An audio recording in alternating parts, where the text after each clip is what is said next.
കൃഷ്ണൻകുട്ടി നീ നോമ്പ് തുറക്കാൻ കൊണ്ടുവരാൻ പറഞ്ഞപ്പോ ഞാൻ കൊണ്ടുവന്നു. പിടിക്കപ്പെടാതെ നോക്കേണ്ടത് നീയാണ്. അതൊക്കെ ഞാൻ നോക്കിക്കോളാം. ദേ ഉസ്താദ് വരുന്നു. അസ്സലാമു അലൈക്കും. പഠിച്ചവനെ രണ്ടും കൽപ്പിച്ചിട്ടാണ്. അലൈക്കും അസ്സലാം. മോൻ ഇവിടെ കണ്ടിട്ടില്ലല്ലോ. മോൻ ആരാ? ഞാൻ അപ്പുറത്തെ ഇടവകയത്തെ. എന്ത്? അല്ല നമ്മളെ അപ്പുറത്തെ പഞ്ചായത്തിലെ ഇതുവഴി വന്നപ്പോ നോമ്പ് തുറക്കാൻ സമയം ഇങ്ങോട്ട് കയറിയതാ. ഓ നന്നായി. അതിന്റെ വീട്ടിലാരൊക്കെ ഉണ്ട്? വീട്ടില് ഉപ്പയും ഉമ്മയും ഉനിയനും.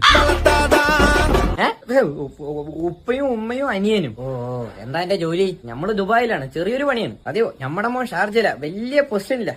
ഇതാണ് ഷാർജ ഷെയ്ഖ്. അവിടെ ഉള്ളതിൽ ഏറ്റവും വലിയ പണക്കാരിൽ ഒരാളാ. ഓ പക്ഷെ നമ്മുടെ മോൻ ഷാർജ ഷെയ്ഖിന്റെ ടോപ്പിലാണ്. അപ്പൊ നമ്മുടെ മോൻ ആരായിരിക്കും? ഷാർജ ഷെയ്ഖിന്റെ ടോപ്പില് അണ്ടിപ്പരിപ്പ് ആക്കിയതായിരിക്കും. ശരി വരി, നോമ്പ് തുറക്കാം. നല്ല ഫുഡായിരുന്നു. മൂത്രം ഒഴിക്കട്ടെ. ഉസ്താദോ? എന്റെ പേരെന്തായിരുന്നു? ഖാദർ. എവിടെ? എടാ കള്ള, സലിമെ ഓടി വളവൻ ചെത്തിയിട്ടില്ല.